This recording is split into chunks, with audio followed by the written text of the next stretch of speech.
What's up, y'all? It's Peaches. Welcome back to my channel. Today I have a really quick video for you guys on how I do like entire full bling nails. Do you see this? All spaces covered, it's shiny, it's blingy, it's shaped to the nail. That's what we're gonna talk about, okay? So just to let you guys know, this video is slightly sped up.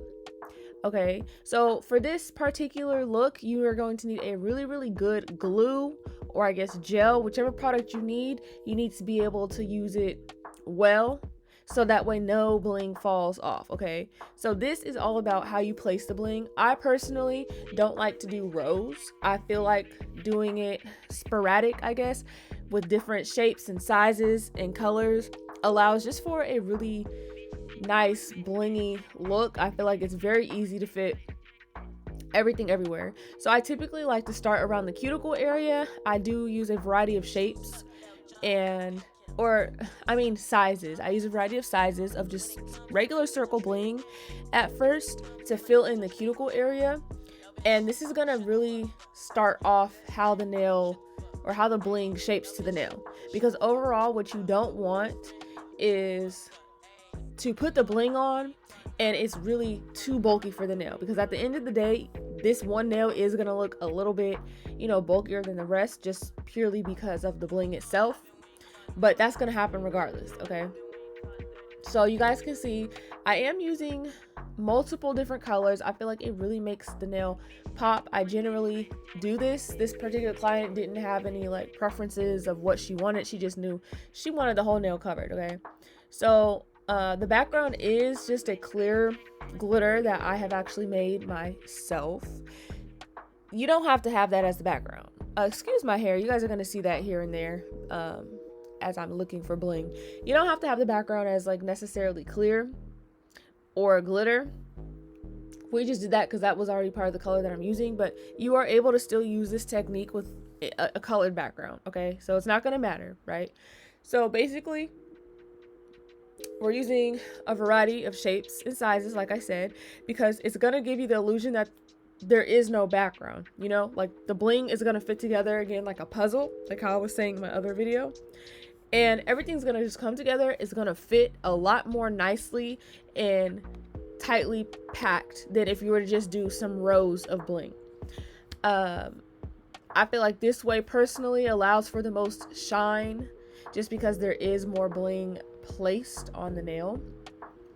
And just to take it section by section. Okay, so really what you're seeing me do is using my glue to go ahead and get a section popping, I guess, and I go ahead and see what's going to fit in this section. Now you have to work strategically, because technically you can lay some bling down and it don't fit right, it don't match up right. And if that happens, you need to get that bling off of there quickly before it dries. See how it's kind of drying and I have to like pry it off of me. Yeah, you need to work quickly.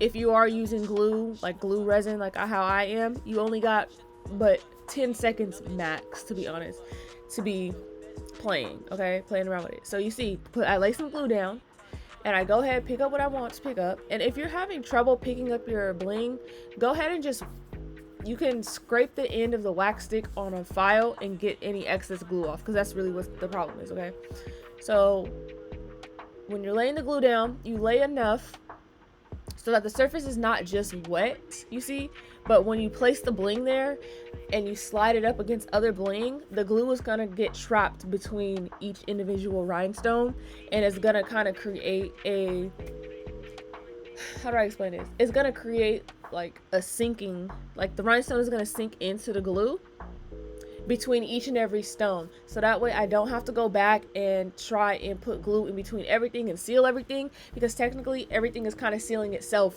because you're putting glue in each area after multiple rhinestones, so you're like sealing as you go. Now if you are deciding to go ahead and use like a hard gel or something like that, you have as like unlimited time to play around with it and then cure it. I don't personally work with any gels to do bling and things like that, so I'm gonna be honest, probably don't take my advice for reals when it comes to that. I'm just telling you what I would imagine, but I would imagine that you have like unlimited time to play around with it. And I'm not exactly sure if it would still kind of like seal itself, just because I know gel can kind of be self-leveling depending on what type of gel that you use. So I would say maybe stick to like a rhinestone glue or something like that for this particular type of bling nail, like the way I'm doing it with all the bling placed in different places instead of just straight rows. Okay, so I move further down because I do want to add more shapes. I typically try not to add too many shapes in the same exact area, and then I'm able to work around that shape basically, and I just keep going, take it section by section. I see how it can be intimidating at first, you know, if this is the first time you're ever doing like an entire bling nail. It seems like, dang, where do I even start? But start at the cuticles so you can outline, even if you need to do like an outline of the cuticle, like just how you do like, you know, 5 or 6 cuticle bling, and then get to the middle. Okay, start there and go down. Now as I'm kind of going down the nail, I'm also filling in the sides. Here we go, perfect. I'm filling in the sides because at the end of the day, we do want this to keep the shape of a nail, and if you don't do this for this particular method, you're going to see some gaps and some spacing. Okay, so the other side, I kind of didn't need to go in as detailed as this because of the size of bling that I use bigger bling, so it kind of did it on its own basically. So I didn't have to go in extra little tiny spaces and add smaller bling. See how I'm putting on the side like this? The other side of the nail, I kind of did that already. So you see, so it's maintaining the shape of the nail without being too bulky. So if you feel like you're not maintaining the shape of the nail, just go into the sides and see, okay, are there holes on the side of the nail? And if there is, you can fill them in with tiny stones how you need to, so that way it go ahead and keep the shape of the nail. Now I'm not gonna lie to you, I have done this plenty of times, and I feel like the worst mistake that you can make is getting glue on any of the rhinestones, because at that point it's gonna reduce the shine. I typically am able to avoid that, and if you do get any glue, quickly wipe it off. Like, your fingers might get glued together a little bit, but I guess it's better than having the shine dull on the doggone nail. Okay, another mistake that you kind of want to avoid is, like I said earlier, we don't want to work too slow, because you need to be able to move stuff around like how I just did. If something's in the wrong place, you can swap it out for something else. Like, you gotta work quickly. Okay, so as we get closer to the bottom, I like to start working on the very tip of the nail, so that way, once again, we can maintain the shape. So here you're gonna see me, I think I do like a little triangular, there go my hair again, you guys, I'm so sorry. I put a little triangular piece right there to keep that edge of the nail, just because I kind of didn't feel like some of my circular bling was gonna fit in there. So I went ahead and did this so that way I can have a firm, sharp corner.